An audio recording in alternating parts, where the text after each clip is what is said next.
নির্বাচনী প্রচার প্রচারণা বর্তমানে মধ্যম পর্যায়ে চলছে। সেই হিসাবে কেমন চলছে নির্বাচনী প্রচার প্রচারণা, এটাই উল্লেখ করা আমার আজকে উদ্দেশ্য। বিশেষ করে আমি যে এলাকায় আছি, এটা হচ্ছে চট্টগ্রাম 10 আসন।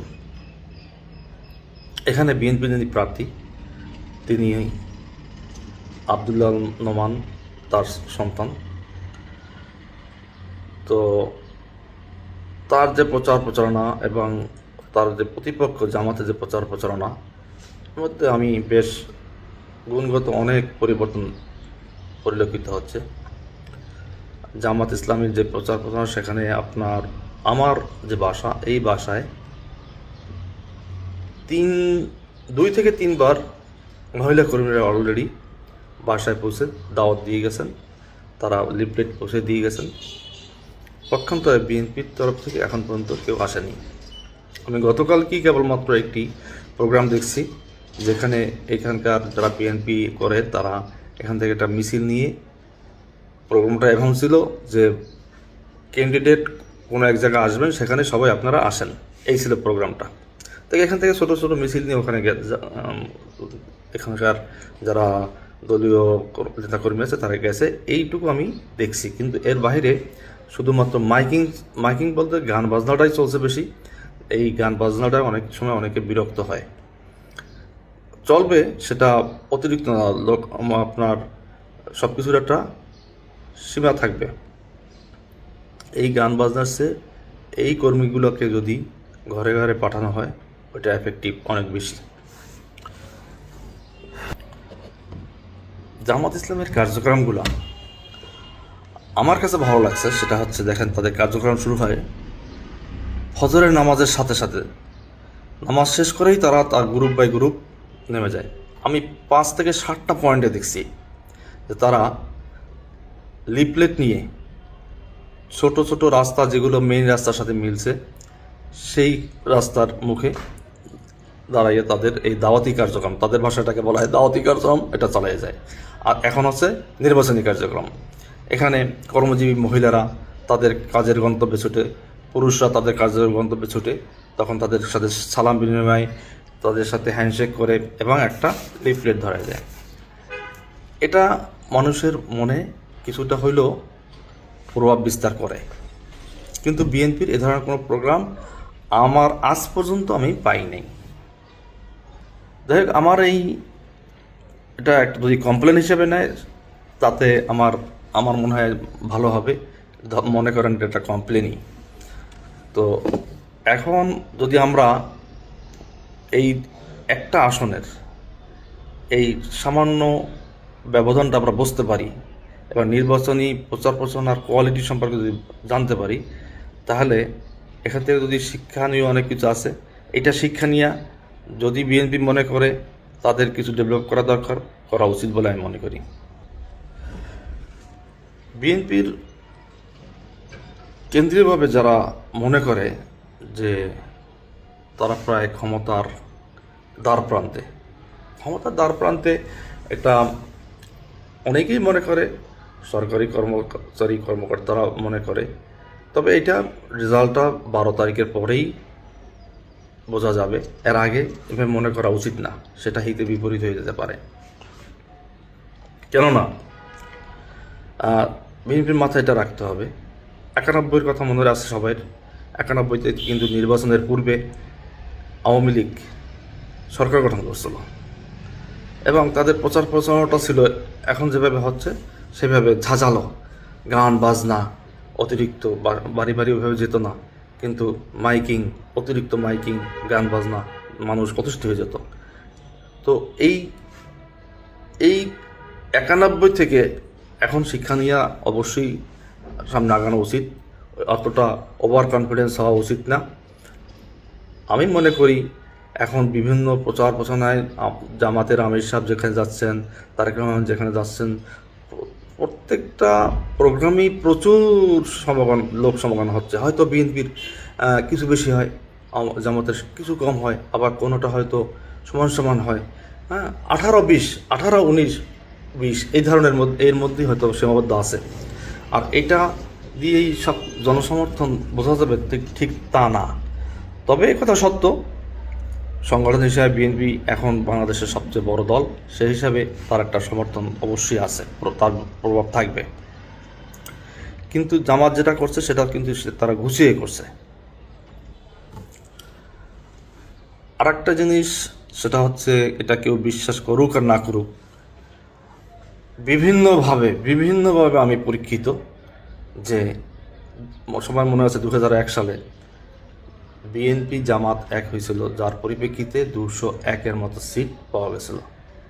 এখন যদি মনে করেন বিএনপির সাথে জামাতের সাথে আবার আওয়ামী লীগের সাথে জামাতের যদি এমন জোট হয়, তাহলে ওই একই ফল পাওয়ার সম্ভাবনা থাকবে। তো এখন আওয়ামী লীগ নাই, কিন্তু জামাতের সাথে আওয়ামী সমর্থিত ভোটারদের একটা ঐক্য হয়ে গেছে। বিভিন্ন কারণে এই ঐক্যটা হয়েছে। প্রথমত একটা কারণ হচ্ছে বিএনপির বিরুদ্ধে একটা অপপ্রচার হয়েছে যে বিএনপির সবাই চাঁদাবাজ, এটা সেটা অমুক সমুক।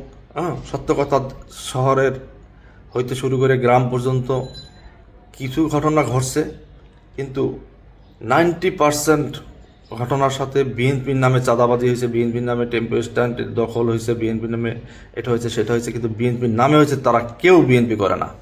কারণ এই লোকগুলো জানে যে আওয়ামী লীগ চলে গেছে, এখন বিএনপির নাম বললেই হয়ে যাবে, আওয়ামী লীগ আর বিএনপি এছাড়া তো আর কেউ নাই। এমন একটা পজিশন ছিল তখন।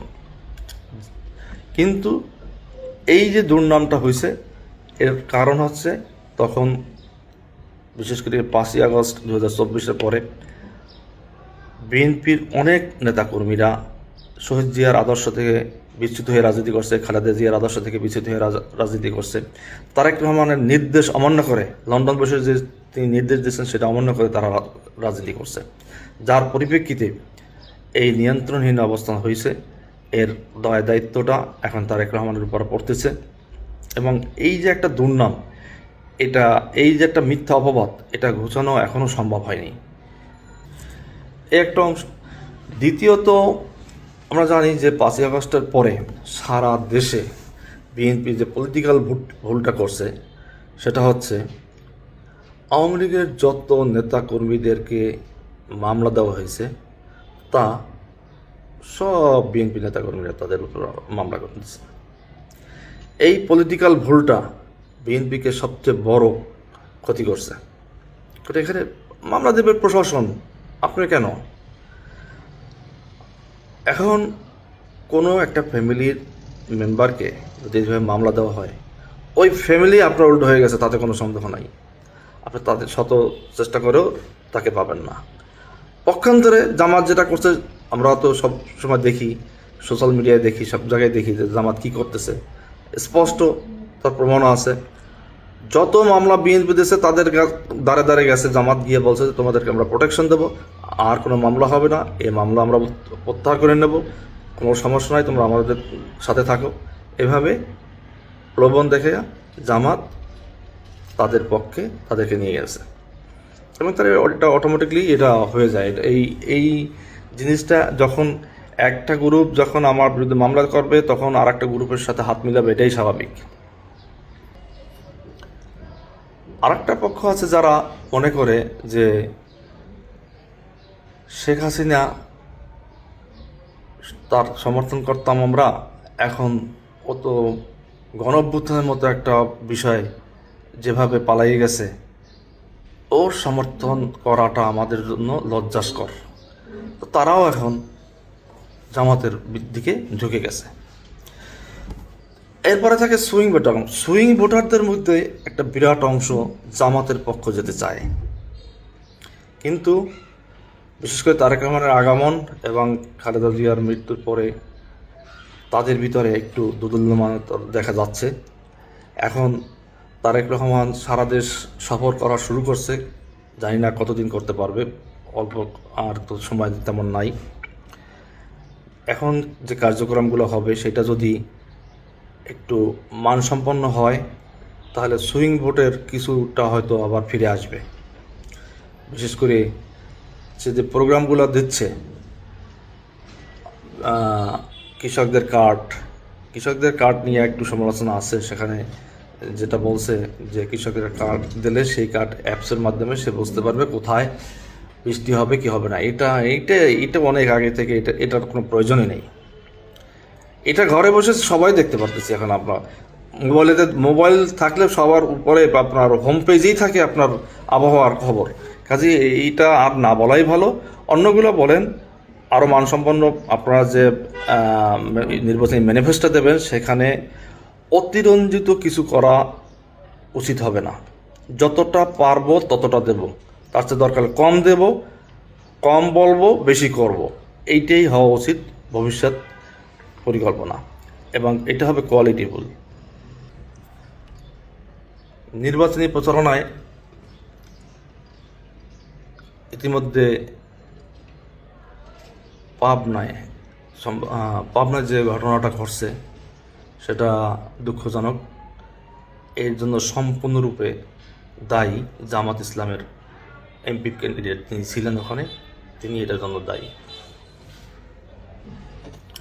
কারণ সেখানে আমি যতটুকু ভিডিওতে দেখছি এবং দেশবাসী দেখছে, এগুলো আর নতুন করে না বললে হয়, তারপরও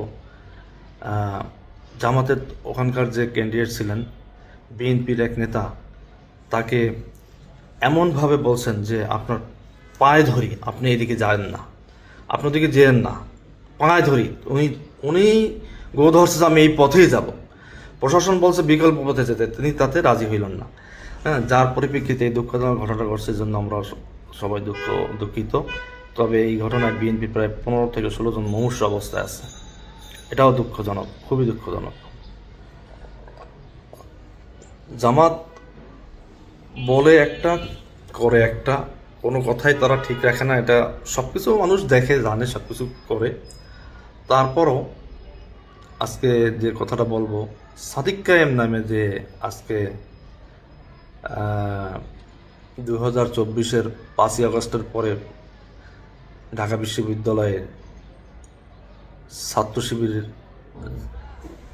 শিবিরের যে কমিটি উন্মোচিত হয়েছিল, উন্মোচিত হয়েছে বলে তারা তো গুপ্ত ছিল, তাদের আগে থেকে এই নামে কেউ চিনতাম না আমরা। তো 5ই আগস্টের পরে তারা গুপ্ত থেকে সুপ্ত হয়েছে। যাই হোক, যেটা হোক, হওয়ার পরে ডাকসুর ভিপি হয়েছে। কিন্তু ডাকসুর ভিপির মুখের যে ভাষা এত খারাপ হতে পারে, আমরা আশ্চর্য হয়ে যাই। জামাতের অনেক কাজ ভালো, এই যে প্রচারণাটা, কৌশলটা আমরা ভালো দেখছি, কিন্তু তাদের যে সামাজিক যোগাযোগ মাধ্যমে তাদের যে বাহিনী আছে, বিএনপি কিংবা যে কোনো জামাত ছাড়া যে কারো একটা পোস্টের নিচে তারা যেভাবে অকথ্য ভাষায় গালাগালি করে, কোথায় কোন মাদ্রাসায় এটা শিক্ষা দেয় আমাদের জানা নাই আসলে।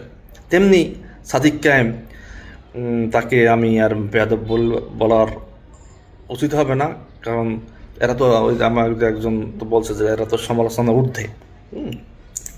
এরা সমালোচনার ঊর্ধ্বে, এদের নিয়ে আসলে সমালোচনা করা উচিত না।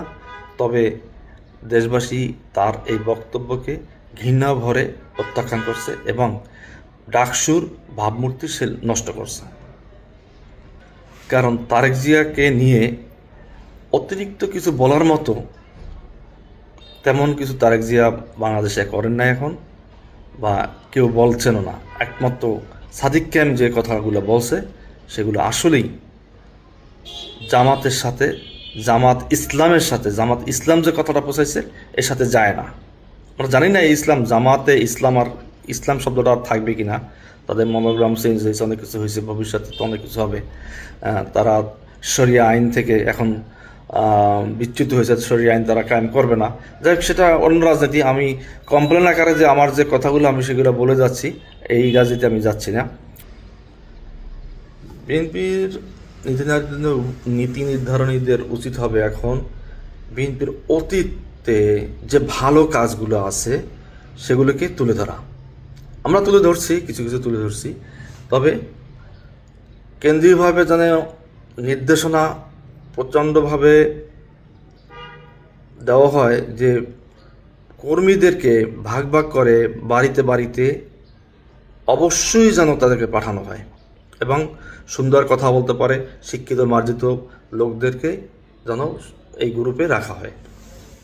কেননা জামাত ইসলাম এই দিক থেকে অনেক এগিয়ে আছে। তাদের মহিলা কর্মীরা অশিক্ষিত হোক, তারপরও তাদের কার্যক্রম তারা চালাইতেছে। অতএব এই দিকটা অবশ্যই খেয়াল রাখা উচিত।